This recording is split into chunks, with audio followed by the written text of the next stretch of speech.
Hi friends, welcome to our channel. இன்றைக்கி என்ன dish பார்க்க போகிறோம்னா மஷ்ரூம் கிரேவி தாங்க. அதுக்கு வந்து நம்ம மஷ்ரூம் ஒரு பேக்கெட் எடுத்துருக்கோம். இது வந்து நம்ம வாஷ் பண்ணி எடுத்துகிட்டு உங்களுக்கு காட்டுறேங்க.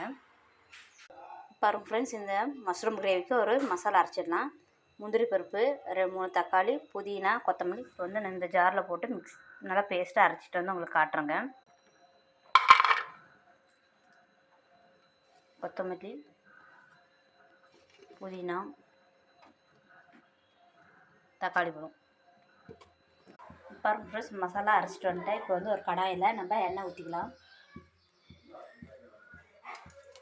பாருங்கள் ஃப்ரெண்ட்ஸ், எண்ணெய் நல்லா காய்ச்சிட்டு ஒரு துண்டு பட்டை, லவங்கம், 2 ஏலக்காய், ஒரு பிரியாணி இலை, 1/4 ஸ்பூன் சோம்பு,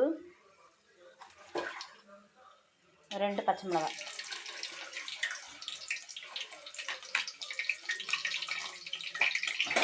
நல்லா ஃப்ரை பண்ணிக்கலாம்.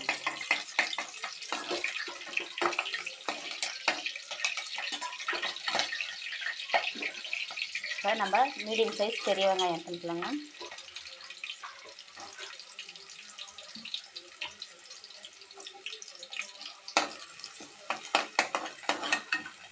வெங்காயம் கண்ணாடி பதம் வந்த பிறகு நம்ம 1 டீஸ்பூன் இஞ்சி பூண்டு விழுது ஆட் பண்ணிக்கலாங்க.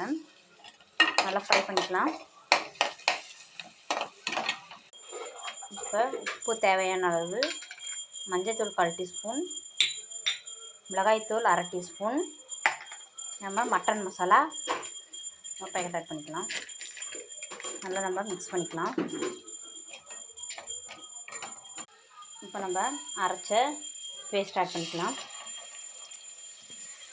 இப்போ ஃப்ரெண்ட்ஸ், மசாலாலாம் வெந்து நல்லா எண்ணெய் பிரிஞ்சு வந்துடுச்சு. இப்போ வந்து நம்ம இந்த கேப்சிகம்மை ஆட் பண்ணிக்கலாம். காளான் ஆட் பண்ணிக்கலாம். கொஞ்சமாக கேப்சிகம் நல்லா வந்து மிக்ஸ் பண்ணிக்கலாங்க.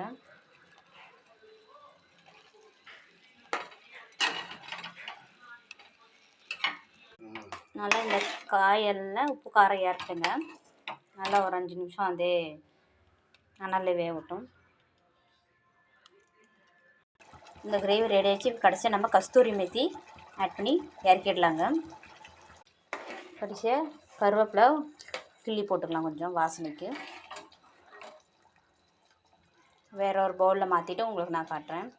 நம்ம வாசனைக்கு கொத்தமல்லி போட்டு சர்வ் பண்ணிடலாம். இந்த கிரேவி ரைஸுக்கு, சப்பாத்திக்கு, நானுக்கு எல்லாம் ரொம்ப காம்பினேஷன் சூப்பராக இருக்கும். நீங்களும் இந்த டிஷ் செஞ்சு பார்த்துட்டு எப்படின்னு கமெண்ட்ஸ் பண்ணுங்கள். இந்த வீடியோ பிடிச்சிருந்து லைக் பண்ணுங்கள், ஷேர் பண்ணுங்கள், சப்ஸ்கிரைப் பண்ணிக்கோங்க. தேங்க்யூ.